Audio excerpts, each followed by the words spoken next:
আসসালামু আলাইকুম ওরহমতুল্লাহি ওবারাকাতুহু আলহামদুলিল্লাহি রব্বিল আলামিন ওয়াসসালাতু ওয়াসসালামু আলা সাইয়্যিদিল আমবিয়া ওয়াল মুরসালিন ওয়া আলা আলিহি ওয়া সাহবিহিল মায়ামিন ওয়া বা'দ।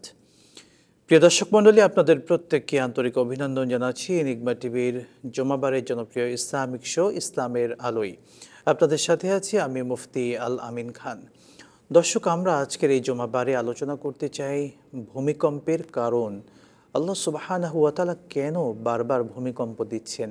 এই ভূমিকম্প দিয়ে আল্লাহ সুবহানাহু ওয়া তাআলা আমাদেরকে কি শিক্ষা দিতে চান, কি মেসেজ দিচ্ছেন?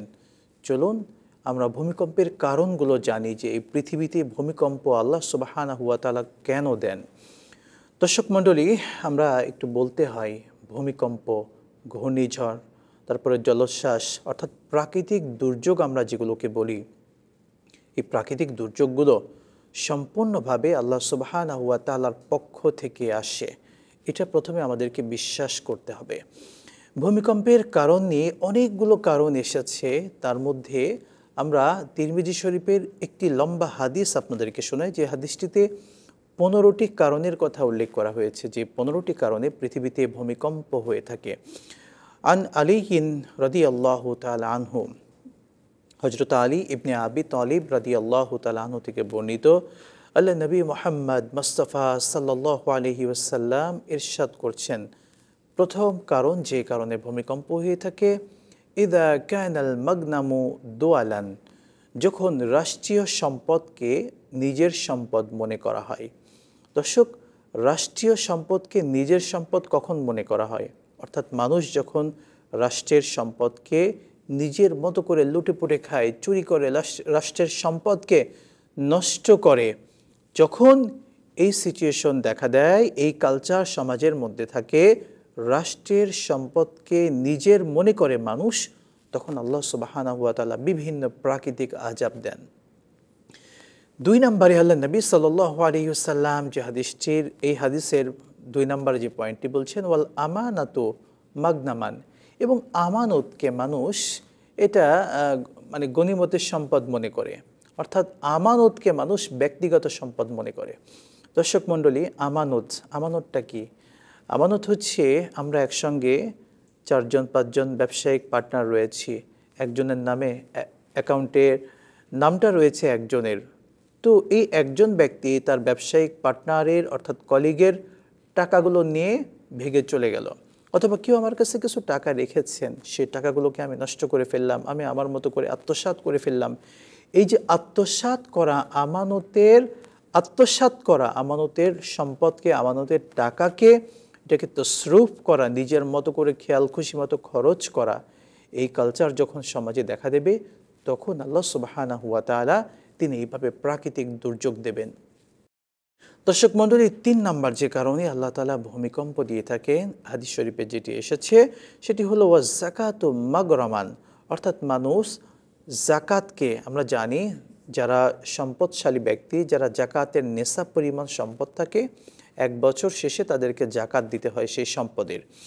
এখন এই যাকাতকে মানুষ জরিমানা মনে করবে।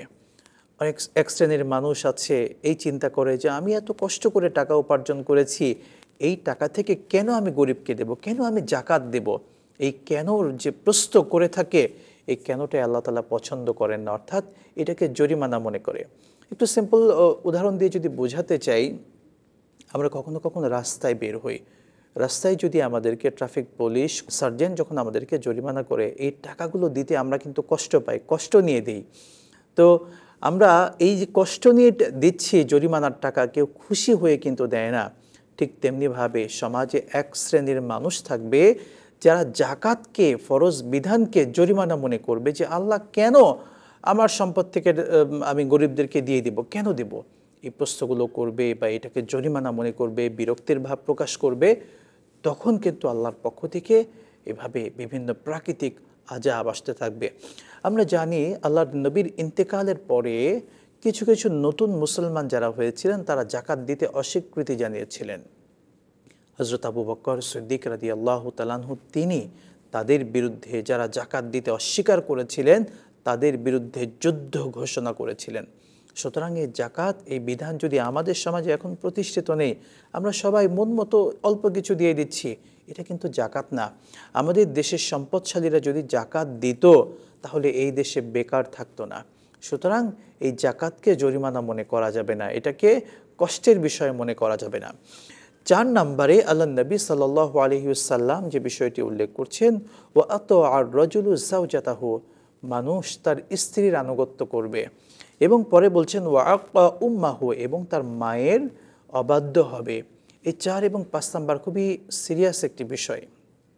আমরা সমাজে দেখতে পাই অনেক পুরুষ বিয়ের পরে তার স্ত্রীর আনুগত্য করে, অর্থাৎ বাবা মাকে যতটুকু শ্রদ্ধা রেসপেক্ট করা দরকার, তাদের প্রতি দায়িত্ব পালন করা দরকার, সে দায়িত্বটুকু পালন করে না, বরং স্ত্রী যেটা বলে সেটাই সে করতে চায়। অনেক সময় স্ত্রীর কথায় বাবা মায়ের খোঁজ খবর নেয় না, তাদের ভরণ পোষণ যেটা আছে সেটা দেয় না।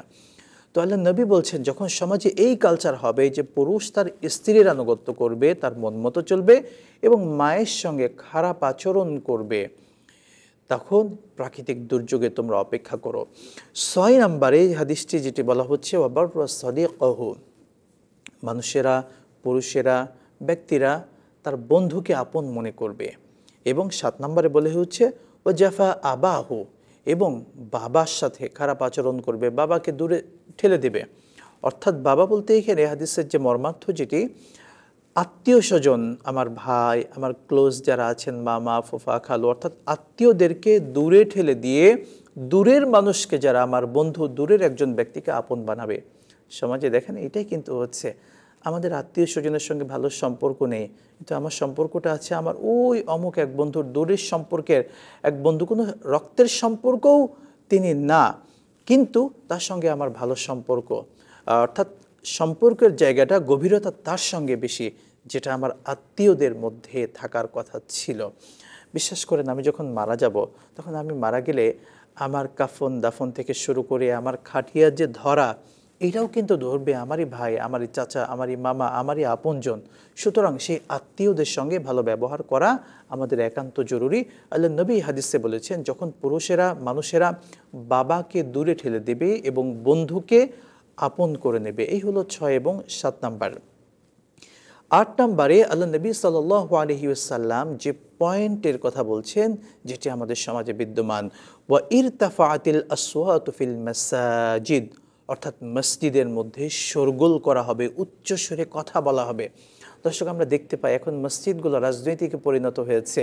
মসজিদের এক শ্রেণীর কমিটি যারা আছেন, যেই মসজিদ কমিটিরা মন মতো মসজিদে এসে তাদের আধিপত্য বিস্তার করার চেষ্টা করেন রাজনৈতিক ব্যাপারগুলোকে এখানে ফলাও করার, এবং মসজিদকে রাজনৈতিক আলোকে চালাতে চান। ইমাম সাহেবদেরকে, খতিব সাহেবদেরকে তাদেরকে নির্দিষ্ট করে দেন, আপনি এটার বাইরে কথা বলতে পারবেন না, অর্থাৎ এখানে তারা প্রাধান্য দেখায়। এবং মসজিদে চিল্লা পাল্লা শোরগোল, কখনো কখনো মসজিদে কমিটি নিয়ে তারা মারামারি পর্যন্ত করে, এমনকি মানুষকে হত্যা পর্যন্ত হয়ে যায় মসজিদ কমিটি নিয়ে। তো আল্লাহ নবী বলছেন, এই কালচার যখন তোমাদের সমাজে বিদ্যমান হবে, দেখতে পাবে, তখন তোমরা প্রাকৃতিক কঠিন কঠিন দুর্যোগ, ভূমিধস, ভূমিকম্প, জলোচ্ছ্বাস, এরপরে ঘূর্ণিঝড়, এই টাইপের বিভিন্ন প্রাকৃতিক দুর্যোগে তোমরা অপেক্ষা করো। 10 নম্বরে আল্লাহ নবী সাল্লাল্লাহু আলাইহি ওয়াসাল্লাম যে পয়েন্টের কথা বলছেন, ওয়া আকরিমার রাজুলু মাখাফাতা শাররিহি, এই ব্যাপারটি আমাদের সমাজে দেখবেন সবগুলো এখন মিলে যাচ্ছে। অর্থাৎ ব্যক্তি, আমরা মানুষেরা অন্যকে সম্মান করব ভয়ে, যে সে আমার ক্ষতি করবে, এই ক্ষতি করার ভয়ে তার প্রতি আমার রেসপেক্ট থাকবে, তার প্রতি সম্মান থাকবে। আমরা দেখি সমাজের এক শ্রেণীর মানুষ আছে যে আমরা সবাই জানি এই লোকটা, এই মানুষটি সমাজে একেবারে পরিচিত, প্রসিদ্ধ খারাপ মানুষ, কিন্তু তার ক্ষমতা বেশি, পাওয়ার বেশি। এখন তাকে যদি আমি রেসপেক্ট না দেখাই, সম্মান না জানাই, তাকে যদি আমার ওই আমরা মাহফিল করছি, মাহফিলের সভাপতি না বানাই, মসজিদের প্রোগ্রামে না ডাকি, স্কুলের প্রোগ্রামে না ডাকি, কলেজের প্রোগ্রাম হচ্ছে না ডাকি, সে এসে ডিস্টার্ব করবে। অর্থাৎ তাকে ভয়ে সেই ব্যক্তিকে রেসপেক্ট করা হচ্ছে, সম্মান করা হচ্ছে। এই কালচার যখন আমাদের ভিতরে আসবে, আল্লাহ নবী বলছেন, তখন তোমরা অপেক্ষা করো সেই কঠিন ভূমিকম্প, ভূমিধস এবং প্রাকৃতিক দুর্যোগের। 12 নম্বরে আল্লাহ নবী সাল্লাল্লাহু আলাইহি ওয়াসাল্লাম এরপরে যে পয়েন্টের কথা বলছেন, অশুরিবাতিল খুমুর, অর্থাৎ মানুষের ব্যাপক মাদকাসক্ত হবে, মদের সাথে লিপ্ত থাকবে। প্রিয় দর্শক মণ্ডলী, মাদক আমরা তো জানি, শব্দটি পরিচিত আমাদের সামনে।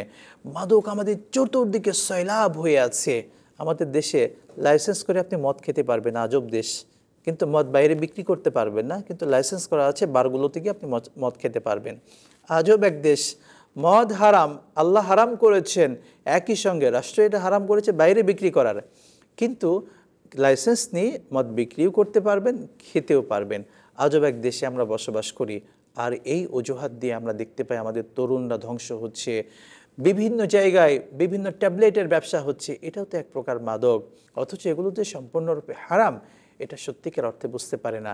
অর্থাৎ এই মাদক যখন ব্যাপকভাবে সয়লাব হয়ে যাবে, আমরা যদি দেখতে পাই তরুণ যারা আছে, যুবক যারা আছে, এখন কিশোররা পর্যন্ত তারা বিভিন্ন জায়গায় মাদকাসক্ত, মাদকের সঙ্গে লিপ্ত আছে। প্রিয় দর্শক মণ্ডলী, এই জন্য মাদক যখন ব্যাপকভাবে সমাজে প্রচলন হবে, আল্লাহ নবী সাল্লাল্লাহু আলাইহি সাল্লাম তখন আমাদেরকে সেই ভয় দেখাচ্ছেন, তখন তোমরা সমাজের মধ্যে অপেক্ষা করো, তোমাদের সেই জায়গাতে ভূমিকম্প, ভূমিধস, প্রাকৃতিক দুর্যোগগুলো অপেক্ষা করো, সেটা আসবে। আমাদের এমন এক দেশ, আমরা এমন মানুষদেরকে নেতা মানি যে মানুষের আমরা জানি সমাজের মধ্যে ইনি হলো প্রকৃত মাদক ব্যবসায়ী, সবচেয়ে বড় মাদক ব্যবসায়ী, তিনি গডফাদার বলতে পারি। সেই ব্যক্তি যখন কোনো প্রোগ্রামে যায়, ভাষণ দেয়, আমি নির্বাচিত হলে সমাজ থেকে মাদককে বন্ধ করব, অবাক করা বিষয়। তার পক্ষে আবার আমরা স্লোগান দিয়ে তার পেছনে থাকি। আল্লাহ আমাদেরকে সঠিক বুঝ দান করুন। মাদক সমাজে এটা হারাম করা হয়েছে, কারণ মাদকের অনেক ক্ষতি, মাদক সব কিছু নষ্ট করে ফেলে। দর্শক, 13 নম্বরে এরপরে যে পয়েন্ট সেটা হচ্ছে ওয়ালুবিসাল হারির, অর্থাৎ পুরুষরা যেটা হচ্ছে রেশমি কাপড়, এই রেশমি কাপড়কে হারাম করা হয়েছে। এই রেশমি কাপড় যখন পুরুষেরা ব্যাপক পরবে, এই পয়েন্টটার ভেতরে অনেকগুলো ব্যাখ্যা আছে। সেই ব্যাখ্যাটার ভিতরে একটি হচ্ছে অনেক পুরুষেরা মেয়েদের পোশাককে গ্রহণ করবে, যেটা আমরা সমাজে দেখতে পাই। বহু সুদর্শন পুরুষকে দেখি, অনেক সুদর্শন পুরুষ হিসেবে অনেককে চিনি, যারা মেয়েদের পোশাক পরে, মেয়েদের মতো করে তারা চলাফেরা করে, তাদেরকে আমরা সুদর্শন পুরুষ ডাকি। তো পুরুষেরা মেয়েদের পোশাক নেবে এবং মেয়েরা পুরুষদের পোশাক গ্রহণ করবে, এটা হচ্ছে আল্লাহ নবীর শক্ত কথা। তাদের প্রতি সরাসরি লানত করা হয়েছে অন্য হাদিসের মধ্যে। সত্যিকার অর্থে ইসলাম এটাকে হারাম করেছে, রাসূল তাদেরকে লানত করেছেন। একই সঙ্গে সমাজে যে ভূমিধস, ভূমিকম্প, প্রাকৃতিক আজাব গজব যেটা আসে আল্লাহর পক্ষ থেকে, এটার অন্যতম কারণ হচ্ছে এগুলো। দর্শকের পরে যে পয়েন্টটি সেটা হলো ওয়াত্তুখিদাতিল কায়নাত, খুবই শক্ত কথা। সেটা হচ্ছে সমাজের মধ্যে যখন নায়িকা, সমাজের মধ্যে যখন নর্তকী কিংবা এই টাইপের যারা আছে তাদের ব্যাপক অবস্থান তৈরি হবে, তখন কিন্তু আল্লাহ সুবহানাহু ওয়া তাআলার পক্ষ থেকে ভূমিধস, প্রাকৃতিক দুর্যোগ যেটাকে গজব বা আজাব বলি, সেটা ব্যাপকভাবে দেখা যাবে। এরপরে যে পয়েন্টটি বলা হচ্ছে ওয়াল মাআজিফ, মাআজিফ শব্দের অর্থ হচ্ছে বাদ্যযন্ত্র। বাদ্যযন্ত্র বলতে আমরা যতগুলো এটার প্রকার আছে, এগুলোও যখন সমাজে ব্যাপকভাবে সয়লাব হয়ে যাবে, তখন কিন্তু আল্লাহর পক্ষ থেকে এই আজাব, প্রাকৃতিক গজবগুলো প্রিয় দর্শক আসতে থাকবে। এই হাদিস এটি প্রমাণ করছে, এটি দুনিয়ার আমাদের কোনো কথা নয়, কোনো আলেম বলছে না, এটি স্বয়ং রাসূলুল্লাহ সাল্লাল্লাহু আলাইহি ওয়াসাল্লামের কথা আপনাদেরকে শোনাচ্ছি। সমাজে যখন বাদ্যযন্ত্রের ব্যাপক ব্যবহার, যদি আমরা একটু পেছনে ফিরে তাকাই, ব্যাপারটা কেমন? এই যে আমরা সামনে 31st নাইট পাবো, আমরা দেখতে পাবো রাত্রিবেলায় এমন হবে প্রত্যেকটা বড় বড় বিল্ডিংয়ের বাসার ছাদে কি ব্যাপক পরিমাণ আওয়াজ হবে, যে আওয়াজগুলো এটা সত্যিকার অর্থে বাদ্যযন্ত্রের ব্যাপক ব্যবহার হবে। আমাদের বিভিন্ন বিয়েবাড়ি অনুষ্ঠান, বিভিন্ন অনুষ্ঠানে যে পরিমাণ এগুলো হয়ে থাকে, কিংবা বিভিন্ন চাঁদ রাত, ঈদের আগের রাত্রে ব্যাপকভাবে যে বাদ্যযন্ত্রের ব্যবহার হয়ে থাকে, এগুলো তো সমাজে অশ্লীলতা ছড়িয়ে দেয়। প্রিয় দর্শক মণ্ডলী, এইগুলো সম্পূর্ণভাবে হারাম করা হয়েছে। আর এগুলো যখন সমাজে বেড়ে যাবে, তখন কিন্তু প্রাকৃতিক আযাবের জন্য আমাদেরকে অপেক্ষা করতে হবে। এরপরের পয়েন্ট বলছে ওয়ালাআনা আখিরু হাদিহিল উম্মতি আউওয়ালাহা, শেষ জামানার মানুষেরা পূর্বের মানুষদেরকে গালি দেবে, পূর্বের মানুষদেরকে তারা গালি দিয়ে থাকবে। প্রিয় দর্শক মণ্ডলী, এই হলো মোট 15টি কারণ। এই 15টি কারণ এটি তিরমিজি শরীফের 2210 নম্বর হাদিসে এসেছে। যে কারণে ভূমিকম্প হয়ে থাকে, সমাজে যখন ব্যাপকভাবে এই কাজগুলো সয়লাব হবে, দেখা যাবে। আল্লাহ নবী সাল্লাল্লাহু আলাইহি ওয়াসাল্লাম এই হাদিসের শেষ অংশে যে কথাটা বলছেন সেটা হলো ফালিয়ারতাকিবু ইনদা যালিকা, তোমরা সে সময় অপেক্ষা করো কিসের? রিহান হামর, অগ্নিবায়ু। অগ্নিবায়ু মানে কি? অগ্নিঝড় যেটা, এই অগ্নিঝড় বিভিন্নভাবে অগ্নিঝড়, অগ্নিবায়ু এগুলোর অপেক্ষা করো, 1 নাম্বার। 2 নাম্বার আও খসফান, কিংবা ভূমিধস, ভূমিকম্প, সেটার অপেক্ষা করো। 3 নাম্বার আও মাসখান, এবং চেহারা বিকৃত হয়ে যাওয়া। অর্থাৎ আমরা দেখতে পাই বিভিন্ন মানুষ এখন, অনেক বাচ্চা পৃথিবীতে জন্মগ্রহণ করে যারা বিকৃত বাচ্চা, অর্থাৎ তাদের চেহারার দিকে তাকানো যায় না, বিকৃত পরিমাণে বাচ্চা ব্যাপক হবে। তখন এই রকমভাবে এই কঠিন কঠিন আযাবগুলো, গজবগুলো আল্লাহ সুবহানাহু ওয়া তাআলার পক্ষ থেকে আমাদের কাছে আসবে যখন আমরা এই পাপগুলোর সঙ্গে লিপ্ত থাকব। প্রিয় দর্শক, এই জন্য আসুন আমাদের এখন একটি কাজ, গুনাহকে ছেড়ে দেই, অশ্লীলতা ছেড়ে দেই, পাপকে ছেড়ে দেই, সব কিছু ছেড়ে দিয়ে আল্লাহর কাছে তাওবা করি, আল্লাহর দিকে রুজু হই, তার দিকে ফিরে আসি, আমল করি, তাহলে আল্লাহ তাআলা আমাদেরকে বাঁচাবেন। একটা কথা মনে রাখবেন, যেই জায়গাতে, জমিনে, পৃথিবীর যেই স্থানে বেশি গুনাহ হয় সেই জায়গায় আল্লাহর আযাব তত বেশি পড়ে। অনুরূপভাবে যেই জায়গায় গুনাহ কম হয়, আল্লাহকে বেশি ডাকা হয়, সেই জায়গায় আযাব কম হয়, আল্লাহ পাকের রহমত নাজিল হয়। আল্লাহ তাআলা আমাদেরকে বেশি বেশি আল্লাহ সুবহানাহু ওয়া তাআলাকে স্মরণ করার তৌফিক দান করুন, আমিন। আমাদের এই প্রিয় মাতৃভূমি, আমাদের সকলকে আযাব গজব থেকে আল্লাহ সুবহানাহু ওয়া তাআলা হেফাজত করুন, আল্লাহুম্মা আমিন। প্রিয় দর্শক মণ্ডলী, আমাদের এই প্রোগ্রামটি আপনারা জমাবারে পেয়ে যাবেন এনিগমা টিভি এবং দোয়েলের ফেসবুক পেজ এবং ওয়েবসাইটে। যুক্ত থাকুন আমাদের এই অনুষ্ঠানের সঙ্গে, এবং যদি কোনো প্রশ্ন করতে চান কিংবা মাসালা জানতে চান, আমাদের এই প্রোগ্রাম যেখানে সম্প্রচার দেখবেন ওই আপনারা কমেন্ট বক্সে প্রশ্ন করবেন, ইনশাআল্লাহ তাআলা আমরা সেই টপিক কিংবা আপনার সেই প্রশ্ন নিয়েও আমাদের আয়োজনে কথা বলবো ইনশাআল্লাহ তাআলা। বিদায় নিচ্ছি। আসসালামু আলাইকুম ওয়া রাহমাতুল্লাহি ওয়া বারাকাতুহু।